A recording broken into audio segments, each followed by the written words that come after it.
The scriptures of the Restoration have a way of pushing us beyond prevailing scholarly paradigms, sometimes even requiring us to return to the primary sources and rebuild from the ground up.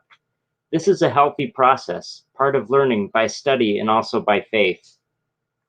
The present study began with a passage from the Doctrine and Covenants, section 124. In verses 29 to 33, the Lord states that the ordinance of baptism for the dead belongeth to my house. He goes on to say that there is a sufficient time appointed, after which the baptisms would no longer be acceptable.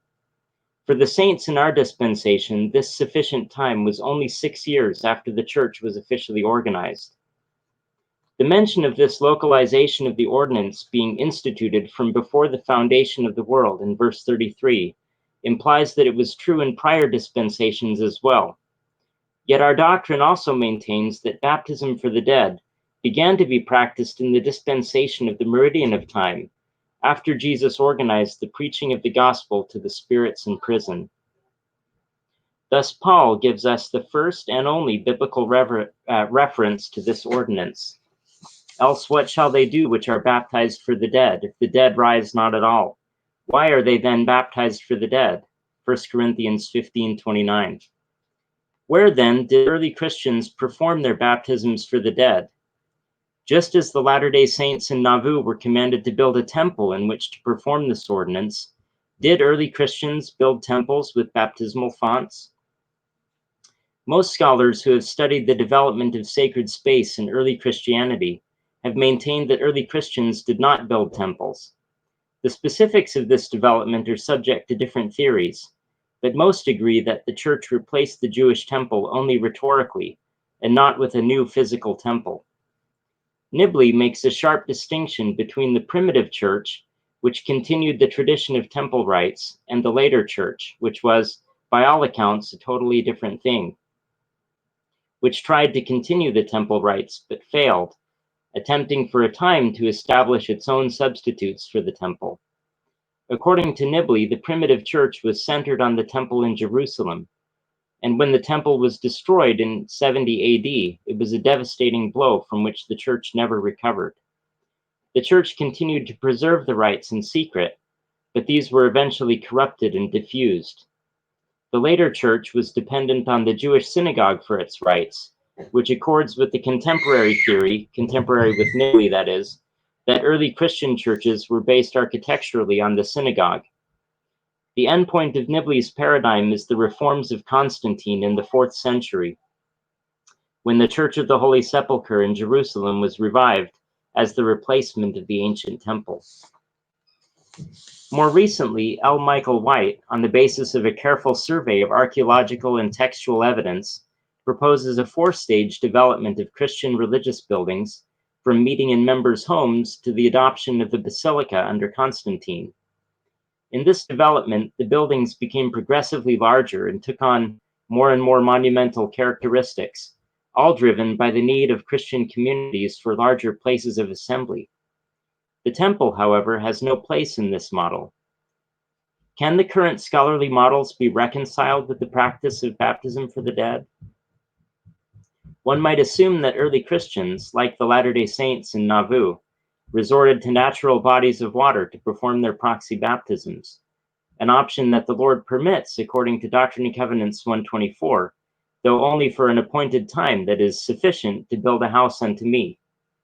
It is also possible that those to whom Paul refers in 1 Corinthians 15:29 were practicing a corrupt form of Christianity, as many biblical commentators assume, though the fact that the prophet quotes this passage approvingly in Doctrine and Covenants 128:16 makes this interpretation less viable for Latter-day Saints. My own investigation, however, suggests the need for a more nuanced paradigm. I will argue on the basis of 2 sites in the Near East that some early Christians did in fact have places of worship that are best classified as temples. I would emphasize at the outset that the data I am discussing are not new.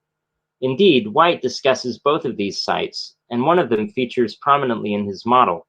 What is new here is my approach to the data, which is prompted by Doctrine and Covenants 124. This brings up questions that do not feature in previous studies, which lead in turn to some new findings. I will conclude with some reflections on the lessons learned in this study and how they might inform future Latter-day Saint studies of ancient temples.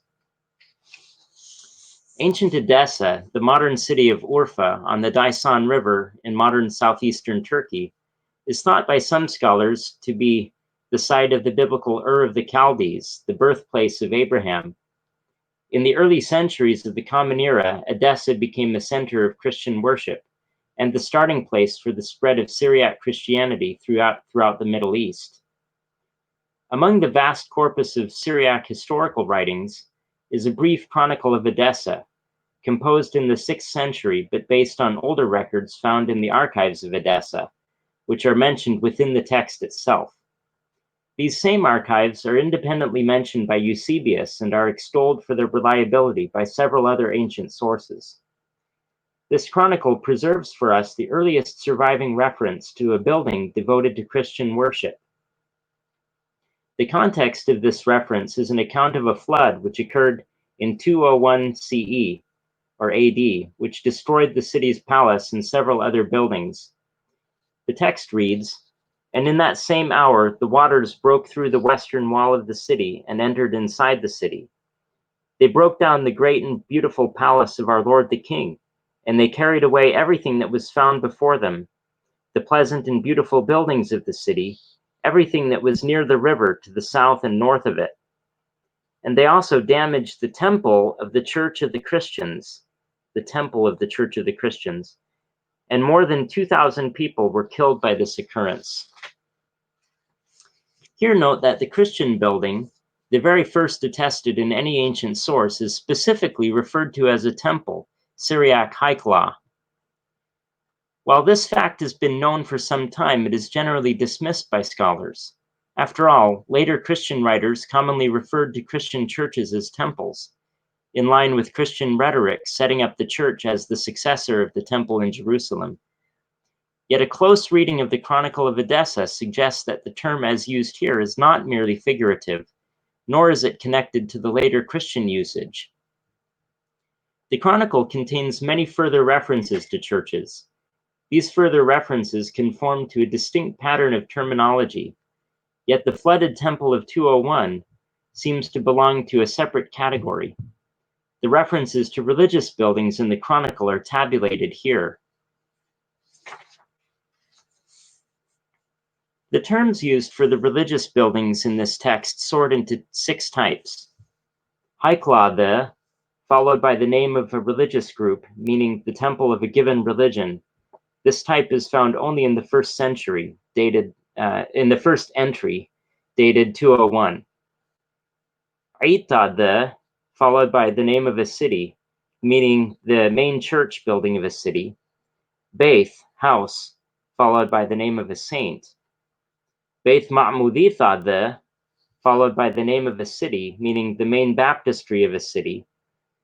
Beith Sahdele, followed by the name of a saint, meaning the martyrion of a saint. And Haiklade, literally temple of, followed by the name of a saint, meaning a church building dedicated to a saint. There seems to be a fundamental shift in usage between the first entry, dated 201 AD, and the subsequent entries mentioning buildings, which start in the time of Constantine over a century later. Not once in the later entries is it necessary to qualify the term haikla by the name of a specific religion. The 201 entry is from a period in which there were many temples of various religions in Edessa, making it necessary to specify which religion the temple belongs to. We know from other evidence that there were indeed many temples in the region. If this were a mere domestic dwelling, as White's paradigm would assume, it is doubtful that the term for temple would have been used, or that it would have been mentioned in the Chronicle at all. Later, from 313 to 503 AD, we see the shift in usage. A group of terms, including Eita, Baita, and Haikla, seem to be synonymous to refer to typical Byzantine-style churches. Therefore, we have at least one solid reference to a specifically Christian building, known to the record keeper as a temple, in Edessa in 201. On the assumption that the building was constructed somewhat earlier, we can tentatively place it in the latter half of the 2nd century. The textual evidence from Edessa can be further illuminated by bringing it into comparison with archaeological evidence from another city, Dura Europos, which was situated on the Euphrates River about 200 miles southeast of Edessa. The two cities, like many in the Syrian cultural area in late antiquity, are broadly comparable in terms of their religious demographics. Both cities had several large pagan temples, a single more modest Christian establishment, and a single Jewish synagogue. The two cities were also linguistically similar, with Greek and Syriac being used. The Christian building at Dura Europos began as a domestic house, perhaps used for gatherings by a growing Christian community. This house underwent renovations to convert it into a place of worship in 232 AD. On the south side of the building, a wall was torn down to form an elongated assembly room. The bench that originally lined the walls was also eliminated and replaced by a single dais at the east end of the room. The plaster floor of the open courtyard in the center of the house was covered with tiles. In the room at the northwest corner of the building, called by the excavators Room 6, a beautiful arched baptismal font was installed, and the walls were painted with religious scenes. Crayling states that the changes in Room 6 were more extensive than in any other part of the premises, the new installations more monumental, and the decor applied to the walls sumptuous by local standards. Among the several rooms of the house, this one became the most elegant and, as a room devoted to ceremonial use, in all probability the most sacred. That's again quoting from Crayling. Finally, an upper room, something that was not common at Dura, according to Crayling, was added directly above the baptistry of Room 6. This building is one of the main examples White adduces in his category of the Domus Ecclesiae, which refers to a domestic space that has been adapted to make it more suitable for the specialized religious and social functions of Christian assembly. However, the term Domus Ecclesiae, along with the typological characterization that this term carries with it, namely the characterization as a stage in the development of the Basilica Church, are scholarly constructs developed by White himself. This term is not attested at Dura Europos. Thus, the way in which this building was characterized by the Christian community at Dura remains an open question. Does the notion of a temple, defined here in Latter-day Saint terms as a sacred place for priesthood ordinances, including redemptive work for the dead, fit with the Christian building at Dura Europos? There are 4 reasons why I would answer affirmatively. First, the care and decoration given to the baptistry, in proportion to the rest of the building, recalls the importance of baptism for the dead in Doctrine and Covenants 124. There is no way to know whether the font in Room 6 was used for the living only, for the living on behalf of the dead, or both. However, the features of the font and the themes of the surrounding decorations are compatible with the possibility that baptisms for the dead were performed there. The font, large enough for total immersion, is also deep enough that its floor is below that of the surrounding rooms. This answers to the principle that the font, as a similitude of the grave, was commanded to be in a place underneath where the living are wont to assemble. Doctrine and Covenants 128, 12 through 13. The most prominent of the wall paintings, immediately visible to anyone entering the room, is the procession of women on the north and east walls. Although this painting has been interpreted in different ways, many suggest that it represents the women approaching Christ's tomb on the morning of the resurrection. However, there are no clear indications of Christ or of the Easter narrative in the composition, so it can also be understood as a generic funeral procession. The women approach toward the font, ending at a peaked structure, thought to represent a tomb, immediately to the right of the font. This would certainly suggest a connection between baptism and the dead, baptism and the dead who are to emerge from the grave. Underneath the arch, immediately behind the font, is a representation of Adam and Eve flanking the tree of knowledge of good and evil, a reminder of how death entered the world, along with a representation of Christ as the Good Shepherd.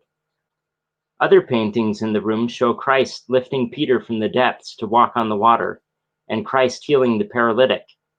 In both cases, Christ stretches out his hand, and in the scene of walking on the water, this culminates in a grip with Peter's hand. Both of these scenes are suggestive of Christ's power to redeem and to raise the dead. Second, the existence of an upper room directly above the baptistry allows for the possibility of an ascending sequence of ordinances, from baptism to other rites and covenants. The stairs leading up to the upper room are just east of the baptistry. Third, the building is broadly similar in both size and manner of development to the pagan temples and the Jewish synagogue at Dura. Kraling remarks that the size of the Christian building was comparable to that of the earlier phase of the Jewish synagogue. Further, White shows that many of the pagan temples at Dura developed, as the Christian building did, from domestic buildings into monumental sacred structures through a series of renovations and expansions. The Jewish synagogue at Dura also developed in the same way. This runs counter to the assumption that converting a house into a place of worship was a specifically Christian practice, which partially lies behind the choice of the term Domus Ecclesiae. Conversely, it shows that the development of the building at Dura fits with the cross-religious pattern of temple building in that region. Fourth, some scholars connect the features of the assembly hall and the Dura building with a contemporary textual source describing the order of the Eucharist, known as Didaskalia Apostolorum. This text, originally composed in Greek somewhere in Syria around 230 AD, survives in Greek only in a single fragment, but is fully preserved in Syriac. The text gives instructions for the positions and behavior of the bishop, elders, deacons, and members during the Eucharist, recalling the order of the priesthood for the temple in Kirtland as described in Doctrine and Covenants 88, 119 to 141. It also mentions a throne for the bishop, which is likely what the dais at the east end of the assembly hall at Dura is. But most important for our purposes is the following exhortation to bishops at the beginning of the text. Wala teshron by tehdemaria, wala tevderun amme. Do not profane the house of the Lord, nor scatter his people. The term used here, baiteh de Maria, is exactly like the common term used for the temple in the Hebrew Bible, Beit Adonai, the house of the Lord. As the text continues, the place of assembly is consistently referred to as baita, the house, a shortened form of baiteh de Maria. The combined evidence of the archaeology of the Christian building at Dura Europos, the Chronicle of Edessa, and the Didaskalia Apostolorum is strongly suggestive of how the building at Dura Europos was conceptualized among those who actually used it. It is unfortunate that White should choose a Latin term, Domus Ecclesiae, to describe a building that was likely never described in its own time in Latin, and that was likely never conceptualized as a house of the church. To be sure, the word eita, church, which occurs in the post-Constantinian entries of the Chronicle of Edessa in reference to church buildings, occurs in the Didaskalia Apostolorum. But in the Didaskalia Apostolorum, the term never refers to an actual building, having instead its original sense of church assembly or congregation, and it never occurs in combination with the word for house. Instead, based on the Didaskalia Apostolorum and the Chronicle of Edessa, we have two terms for a Christian building in the Syrian milieu during this period.